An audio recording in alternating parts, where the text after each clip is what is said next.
Dando continuidade então ao nosso módulo 2 do curso Projeto Conceitual de Aeronaves, iniciamos agora o capítulo sobre outros dispositivos aerodinâmicos. Nesse capítulo, iremos abordar o dorsal fin, ventral fin, stall strips, wing fence e finlets, vanes e microvanes para instalação na fuselagem traseira. Iniciando então pelo dorsal fin.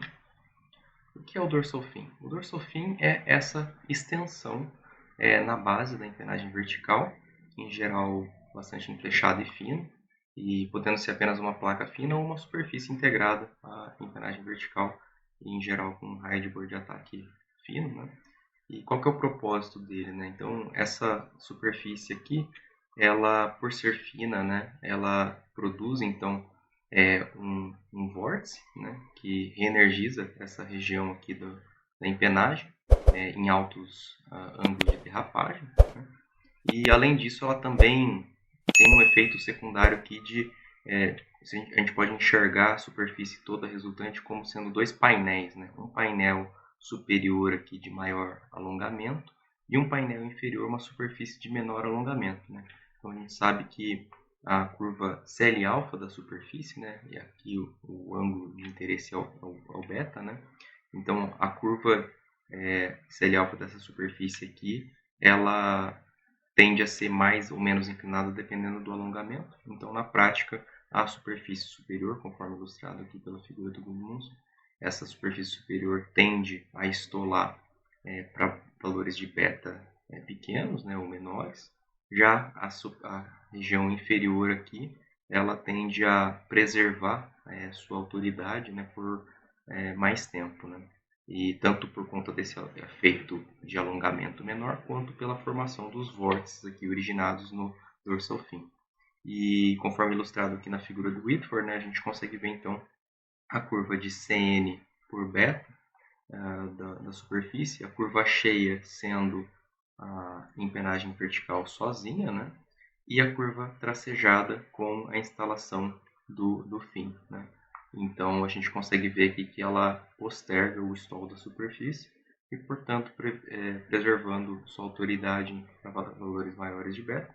Então, ela melhora a estabilidade direcional para elevados ângulos de derrapagem e previne o chamado rudder lock, né, que é o leme travado, que é quando a gente perde a autoridade direcional por conta da superfície estar estolada, né, para valores de derrapagem elevados e a gente não conseguir, então, prover o nível de estabilidade desejado. Então, esse tipo de superfície tem essa finalidade.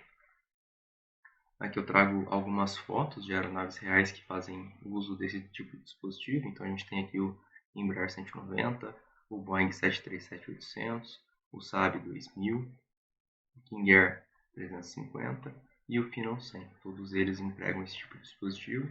São só apenas, alguns exemplos, né? É bastante comum esse dispositivo aqui.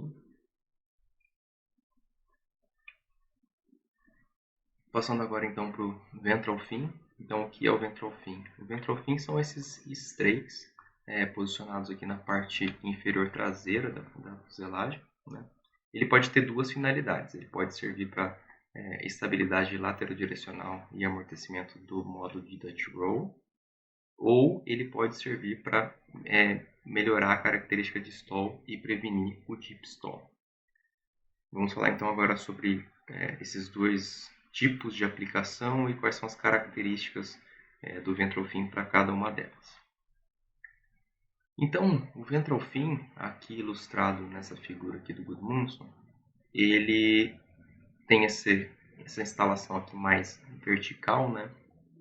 Ele serve para a questão do Dutch roll, né? Então, é para melhoria de estabilidade laterodirecional e amortecimento do modo de Dutch roll para elevados ângulos de ataque. E como que ele funciona, né? Qual que é o mecanismo pelo qual ele ajuda nisso, né?